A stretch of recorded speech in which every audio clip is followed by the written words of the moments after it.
they quiet on these streets, except for some stubborn leaves that didn't fall with the fall, and now they clatter in vain. I'm really enjoying my new machine. I mean a lot. That's what about everything from Carbon Leaf, which if you've seen any Doctor Who tribute videos ever, that's the song they always use. And, well, it's a cool song. So anyway, new machine! Oh my god! In fact, that's why this is so late today, because I've been dealing with the new machine and putting stuff from the old machine to the new machine and the new machine! Oh god, I love it. I mean, the difference between 2 Mega RAM and 8. Okay. So anyway, I want to do something today called my Kickstarter Roundup. That's some Kickstarters that I am backing that you really need to be backing. First up, I got to mention my boy Shane and the Weird Wars Rome that just launched. Like in hours, already funded because it's Shane, and that's how it works. But there's tons of awesome stretch goals, so you got to go for that. Link. There's another one about educational LARPs. I don't even remember the name of it, but it's like making educational LARPs, and it's in school stuff. I mean, it's really awesome. They're doing it in LA, but they're trying to try to spread around, and very worthy. So more Link Rama, and you got to support that one. Really cool pen with a light on one end. But who cares? It's educational LARPs, and how awesome is that for us, right? And my brother Angus has got his Space 1889 Kickstarter going. That's still up and running. We'll link that one right here. Just switch it up. So there's that. Those are some very worthy Kickstarters you should check out. Might even have something to do with the Space 1889 one down the road. Just a thought. Okay. Big changes are coming for Shaintar fans. Well, let's put it this way. The Flock got together today. We had a really cool super secret meeting. And it was awesome. The Flock was all video chatting, and Betty did a fantastic job of running that meeting, and basically having to shut me up because I just and I just she's the right person to manage me as well as everything else. But we had a lot done, regardless of the fact that I kept chattering. And there's some really big stuff coming along. Mark Knappett came up with something really, really cool, and everyone else decided it was a great idea.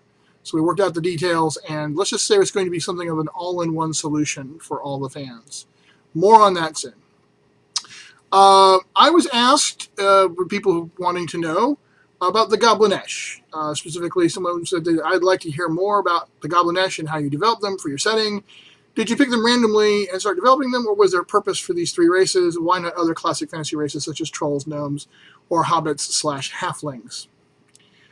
That's kind of 2 different questions, really, but I'll go ahead and tackle it all. One, kind of like I really wanted to do something different than half-elves as the rare but not amongst the heroes rare race. Also the half-orc, right? You know, everybody's all about the half-orc because the big burly rawr. You know, why not just go all orc? Never go half-orc. Go all orc. And as I went with that idea of the bestial but noble race kind of thing. And I always looked at the fact that goblins always seem to be somewhat similar, and ogres always seem to be somewhat similar. And I liked playing with the idea of an entire species that had evolved in such a way that there were 3 subspecies, and they were all connected. So the Goblinesh, it felt natural. It worked out really well.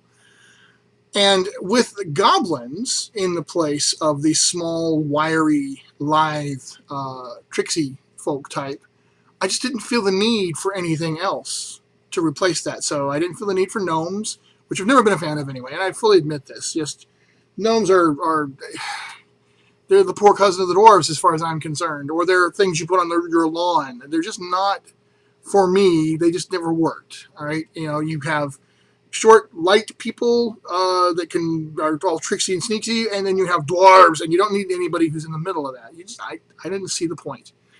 And then halflings. Okay, look, I'm not a purist. I thought the movies actually were better than the books.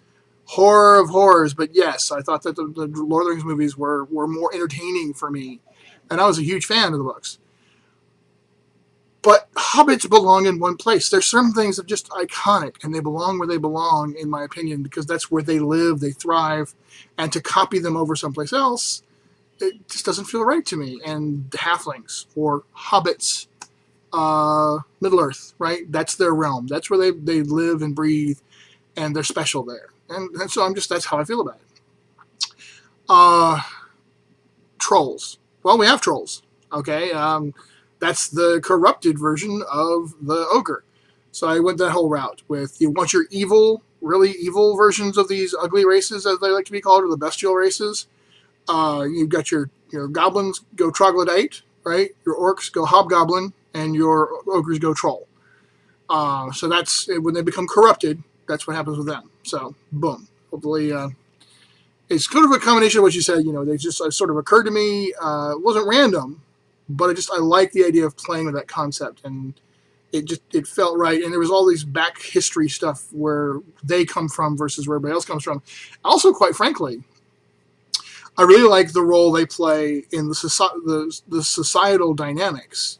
Rob Davis has done a really nice job with the online game that he's running. When I say online, what I mean is, the video game, Rob's Game Group, of depicting the idea of goblins especially being treated as very much a subclass, right? They're great workers, but, they're them, right?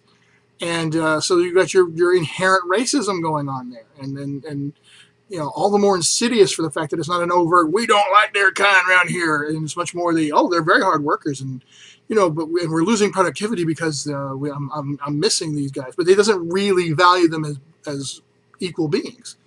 And that's really cool. He's just an amazing job of that. And the Goblinesh really helped fulfill that, marginalized race as far as the rest of the races are concerned, who are really struggling for equality and struggling for being accepted, which is a great commentary in a lot of ways, I think. Some things that GMs can have some real, fun with, story-wise. I was inspired. I'm going to actually start incorporating a lot more of that in my own games. Because that's part of the story, and I think it's a valuable part of the story to tell and to make it more interesting. So that's that. That's tonight's Big Irish Vlog. I'm so happy about my new machine. See y'all tomorrow.